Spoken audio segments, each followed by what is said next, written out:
Europe 1. Le journal de 7h sur Europe 1, Christophe Lamar. Bonjour Christophe. Bonjour Dimitri, bonjour à tous. Le froid polaire dans le nord et l'est de la France, la neige par paquet en région parisienne. Ça reste très compliqué ce matin sur les routes après une nuit où on en a frôlé l'enfer pour les automobilistes franciliens. Plus de 115 km de bouchons en Ile-de-France actuellement. Plusieurs axes fermés, notamment l'autoroute A13 dans les deux sens entre Rocancourt et Orgeval. La neige tombée en abondance plus tôt que prévu. Comment expliquer cette situation ? Patrick Marlière de Agathe Météo nous donne quelques précisions. On écarte les modèles qui sont hors normes, ceux qui donneraient trop de neige, ceux qui n'en donneraient pas du tout. Et on était justement dans cette situation où sur les régions touchées, l'Île-de-France et le Nord-Ouest, le modèle météo français annonçait quelques centimètres de neige, donc de moindre importance que ce que prévoyait peut-être le modèle allemand. Ça s'est réactivé plus que prévu et effectivement, actuellement, il neige encore assez fortement sur la Normandie. Les chutes de neige, là aussi, sont plus importantes que ce qu'on estimait. Donc effectivement, ça va poser des problèmes jusqu'en fin de matinée sur l'ensemble de ces secteurs. Là, la neige est déjà tombée, les routes sont encombrées de neige. Évidemment, le premier traitement de sel sera inefficace. Patrick Marlière de Agathe Météo avec Christophe Bordet. Et la météo, évidemment, on va continuer à vous en parler, vous tenir notamment au courant de l'état de la route, parce qu'on l'a dit, c'est extrêmement compliqué en région Île-de-France ce matin.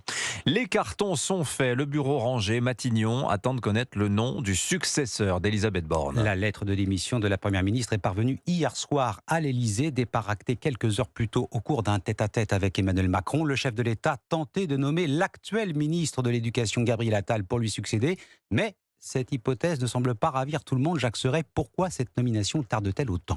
Eh bien parce que si Emmanuel Macron est certain de vouloir une nouvelle incarnation à Matignon, sa décision n'est pas définitivement arrêtée. Sa préférence se porte sur Gabriel Attal, 34 ans, mais en coulisses, François Bayrou ou encore Richard Ferrand ont fait part au président de leurs réserves au sujet du jeune ministre de l'Éducation. Le patron du MoDem et l'ancien président de l'Assemblée ont maintenu leur position. Leur poulain s'appelle Julien Denormandie, l'ancien ministre de l'Agriculture, et c'est lui qu'ils aimeraient voir à Matignon. De quoi quelque peu instiller le doute dans la pensée complexe présidentielle. Mais sauf surprise, Emmanuel Macron devrait toutefois assumer son choix en nommant Gabriel Attal. Un léger contretemps qui s'explique aussi par la volonté de tout contrôler. Selon les informations d'Europe 1, au-delà de la réflexion autour des personnalités qui composeront le futur gouvernement, le chef de l'État s'attarde sur la composition du cabinet du futur Premier ministre. Il souhaite avoir un dispositif complet avec des personnes compétentes et de qualité, explique un proche du président. Manière également pour Emmanuel Macron de rappeler une fois de plus qu'il est toujours le maître des horloges. Jacques Serret du service politique d'Europe 1. La piste Gabriel Attal, si elle se confirme, serait en tout cas un excellent choix selon Jean-Pierre Raffarin. L'ancien Premier ministre était l'invité de Punchline sur Europe 1 hier soir. Gabriel Attal est quelqu'un de sérieux. Je crois qu'il a deux atouts dans un moment comme ça. Un, c'est la loyauté initiale du président. Et donc, un Premier ministre a besoin d'être loyal à son président. Quand il n'y a pas loyauté, il y a un moment ou à l'autre une crise. Donc, il y a la loyauté. Et puis, il faut incarner l'avenir.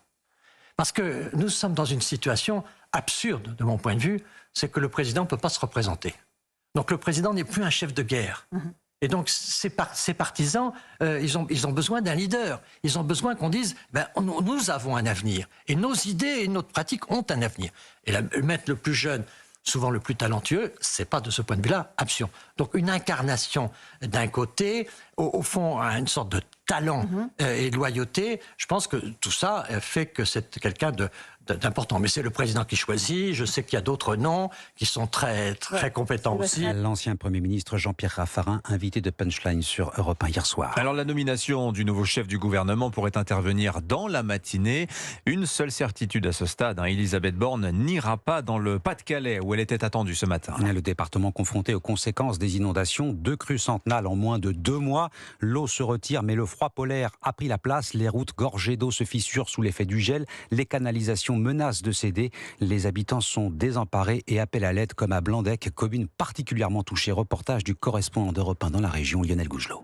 Dans les quartiers où l'eau s'est retirée, les quelques flaques restantes se sont transformées parfois en plaques de verglas.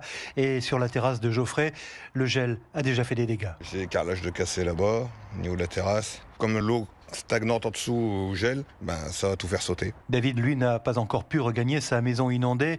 La montée des eaux plus ce froid polaire Pour lui, c'est un peu la double peine. Et là, avec le froid, je pense qu'on va frôler les zéros dans la maison. Et il y a de l'eau dans les murs. Bon, moi, j'ai déjà eu des fissures, là, et le froid va rentrer forcément, puisqu'on ne chauffe pas la maison. Et c'est impossible. Donc, avec le risque aussi que les canalisations d'eau en prennent un coup. Alors, seule solution, quand c'est possible, un chauffage monté au maximum.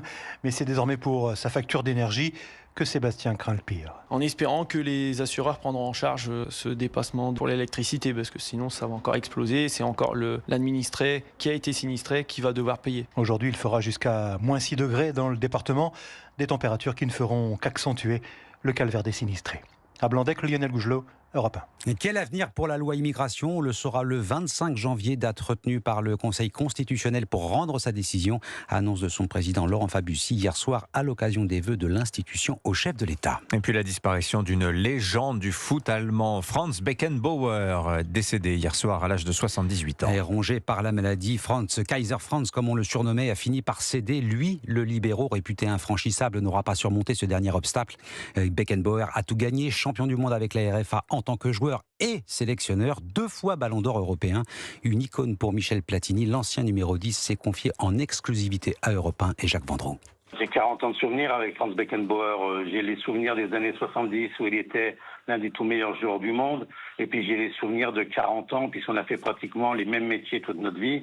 Puisqu'on a été joueur, capitaine de l'équipe nationale, sélectionneur. Et puis après on a été dans les institutions mondiales pendant une dizaine d'années. Donc on a organisé la Coupe du Monde. On a pratiquement la même vie que Franz. On a les mêmes choses pratiquement. Joueurs libéraux à l'ancienne. Non, libéraux modernes, libéraux qui attaquaient, qui construisaient, qui allaient marquer des buts.